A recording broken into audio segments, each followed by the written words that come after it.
Assalamualaikum warahmatullahi wabarakatuh. Yang terhormat Bapak Agus Mubarak selaku dosen mata kuliah Pancasila. Perkenalkan, nama saya Muhammad Firdaus dan teman rekan saya bernama Rahmiani Nur Abnil. Kami di sini akan melakukan video presentasi tentang makalah kami yang berjudul Nilai-nilai Pancasila sebagai dasar pengembangan ilmu pengetahuan. Bab 1, pendahuluan. Latar belakang dari makalah ini adalah Pancasila sebagai paradigma ilmu. Pentingnya Pancasila sebagai dasar nilai pengembangan ilmu bagi mahasiswa adalah untuk memperlihatkan peran Pancasila sebagai rambu norma bagi pengembangan ilmu pengetahuan Indonesia. B. Rumusan masalah. Dalam pembahasan materi ini, dan agar tersusun secara sistematis dan efisien, maka tumbuhlah beberapa rumusan masalah yang diantaranya: 1. Apa itu nilai-nilai Pancasila sebagai dasar pengembangan ilmu pengetahuan? 2. Apa itu pengertian dari pemisahan ilmu dengan etika? 3. Apa itu etika dalam ilmu Pancasila? 4. Apa pengertian dari ilmu berparadigma Pancasila? C. Tujuan penulisan dalam membahas materi ini. Tujuan yang dapat diambil yaitu: 1. Untuk mengetahui apakah kemajuan dan perkembangan iptek mempengaruhi nilai Pancasila sebagai pengembangan ilmu pengetahuan. 2. Untuk mengetahui pemisahan ilmu dan etika. 3. Untuk mengetahui pengertian Pancasila sebagai filsafat. 4. Untuk mengetahui maksud dari berparadigma Pancasila. D. Manfaat. Setelah membaca materi ini, diharapkan mendapatkan manfaat diantaranya: 1. Agar kita mampu memahami tentang nilai murni Pancasila sebagai dasar ilmu pengetahuan. 2. Mampu mengerti maksud dari pemisahan ilmu dengan etika. 3. Agar kita dapat mengerti tentang etika dalam Pancasila. 4. Agar kita mampu mengerti maksud dari berparadigma Pancasila. Bab 2, pembahasan pengertian nilai-nilai Pancasila sebagai dasar pengembangan ilmu. Pancasila dijadikan dasar nilai bagi pengembangan iptek demi kesejahteraan hidup masyarakat Indonesia. Pengembangan iptek sendiri sebagai hasil budaya masyarakat Indonesia harus didasarkan pada nilai moral, ketuhanan, dan kemanusiaan yang adil dan beradab. Pada dasarnya, sila-sila pada Pancasila merupakan sumber nilai kerangka pikir dan dasar moralitas bagi pengembangan iptek, sehingga sila-sila dalam Pancasila menunjukkan sistem etika dalam pengembangan iptek. Berikut adalah penjabaran sila-sila Pancasila yang dijadikan sebagai pedoman dalam pengembangan iptek. Sila pertama, sila ketuhanan yang Maha Esa, mengimplementasikan ilmu pengetahuan, mencipta perimbangan antara rasional dengan irasional, antara akal, rasa, dan kehendak. Berdasarkan sila pertama ini, iptek tidak hanya memikirkan apa yang ditemukan, dibuktikan, dan diciptakan, tetapi juga dipertimbangkan tujuannya dan akibatnya. Apakah merugikan manusia dengan sekitarnya atau tidak? Pengolahan diimbangi dengan pelestarian. Sila pertama menempatkan manusia di alam semesta bukan sebagai pusatnya, melainkan sebagai bagian yang sistematik dari alam yang diolahnya. Sila kedua, sila kemanusiaan yang adil dan beradab, memberikan dasar-dasar moralitas bahwa manusia dalam mengembangkan iptek haruslah secara beradab. Iptek adalah bagian dari proses budaya manusia yang beradab dan bermoral. Oleh karena itu, pembangunan iptek harus didasarkan pada hakikat, tujuan demi kesejahteraan umat manusia. Iptek harus dapat diabadikan untuk meningkatkan harkat dan martabat manusia, bukan menjadikan manusia sebagai makhluk yang angkuh dan sombong dan dari pengguna iptek.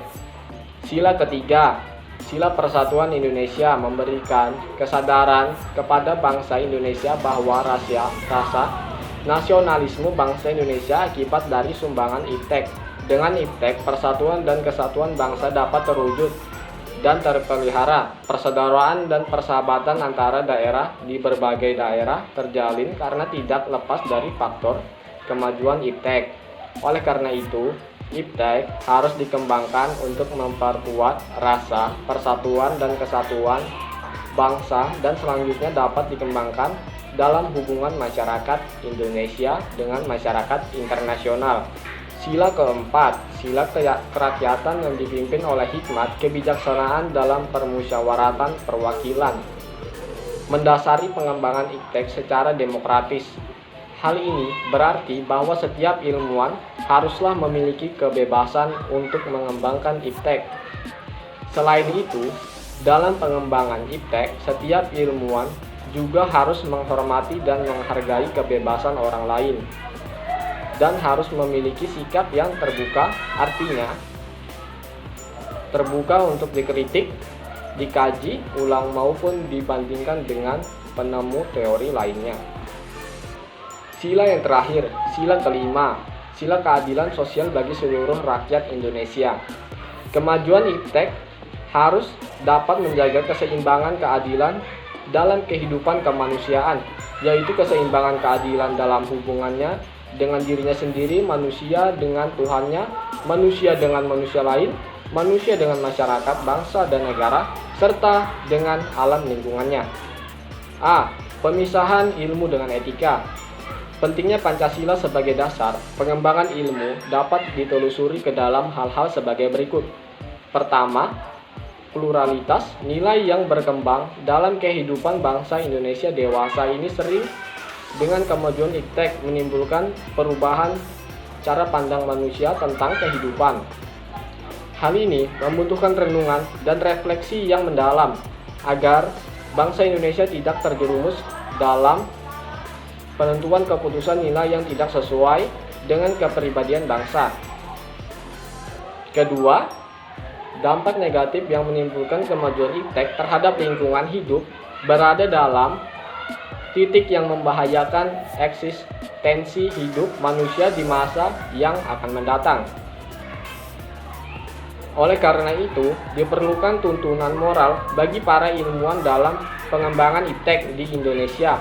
Ketiga, perkembangan iptek didominasi negara-negara barat dengan politik global ikut mengancam nilai-nilai khas dalam kehidupan berbangsa dan bernegara, seperti spiritualitas, gotong royong, solidaritas, musyawarah, dan cita rasa keadilan. Oleh karena itu diperlukan orientasi yang jelas untuk menyaring dan menangkal pengaruh nilai-nilai global yang tidak sesuai dengan nilai-nilai kepribadian bangsa Indonesia. Untuk materi selanjutnya akan dijelaskan dan disampaikan oleh teman saya sekaligus rekan saya bernama Rahmiani Nur Abnir. Dialog antara filsafat, etika, dan ilmu. Kata filsafat sendiri berasal dari bahasa Yunani, philosophia. Philos artinya cinta dan sophia artinya pengetahuan yang bijaksana. Nah, di dalam perkembangan filsafat ini melahirkan banyak cabang-cabang ilmu yang kemudian menjadi ranting-ranting ilmu, yang kemudian di dalam perkembangannya itu menjadi suatu ilmu yang lebih spesifik. Filsafat memiliki dua pengertian, yaitu yang pertama sebagai produk. Maksudnya adalah filsafat sebagai jenis ilmu pengetahuan yang memiliki konsep-konsep, teori-teori, dan sistem aliran yang merupakan hasil dari sistem berfilsafat. Yang kedua adalah filsafat sebagai proses. Itu maksudnya adalah filsafat sebagai bentuk aktivitas proses pemecahan masalah dengan menggunakan cara atau metode tertentu. Filsafat adalah ilmu pengetahuan yang objek materialnya itu mencakupin manusia, alam, Tuhan, dan problematika di dalamnya. Di samping itu, kegiatan berpikir secara kefilsafatan itu memiliki ciri-ciri yang kritis radikal, konseptual, koheren, rasional, spekulatif, sistematif, komprehensif, dan bebas universal. Filsafat sendiri memiliki cabang yang berkembang sesuai dengan permasalahan yang sedang dihadapi. Cabang pertama filsafat atau cabang pokoknya adalah ontologi, epistemologi, metodologi, logika, etika, dan estetika. Cabang-cabang filsafat pada lingkaran kedua adalah filsafat sosial, filsafat politik, filsafat hukum, filsafat ekonomi, dan filsafat agama. Serta pada cabang lingkaran ketiga ini adalah filsafat umum, filsafat kebudayaan, filsafat bahasa, dan filsafat lingkungan. Etika itu disebut juga sebagai filsafat moral yang membicarakan tentang pertimbangan antara tindak-tindakan baik yang buruk atau yang tidak. Dan perbedaan antara etika dan moral adalah etika itu suatu pengkaji secara mendalam tentang nilai yang ada, sedangkan moral adalah suatu tindakan yang bisa dinilai dan bisa berarti itu suatu pengajaran yang baik atau yang buruk. Jadi, etika sebagai suatu ilmu adalah cabang dari filsafat yang membahas sistem moral yang berlaku. Ilmu pengetahuan bisa berasal dari pengetahuan, tapi tidak semua pengetahuan itu adalah ilmu. Dan ada hubungan erat antara filsafat, etika, dan ilmu. Itu adalah ilmu yang bergerak otonom, tidak boleh meninggalkan landasan filosofinya. Yang kedua, ilmu itu selalu berkaitan dengan nilai-nilai etika, terutama dalam penerapan ilmu. Yang ketiga adalah etika sebagai salah satu cabang filsafat yang akan memberikan arahan agar membawa kemanfaatan daripada manusia tersebut. Kemudian materi strategi pengembangan ilmu berparadigma Pancasila. Paradigma adalah pandangan mendasar dari para ilmuwan tentang pokok persoalan suatu cabang pengetahuan. Pengertian Pancasila sebagai dasar nilai pengembangan ilmu itu bisa diacu dalam beberapa pemahaman.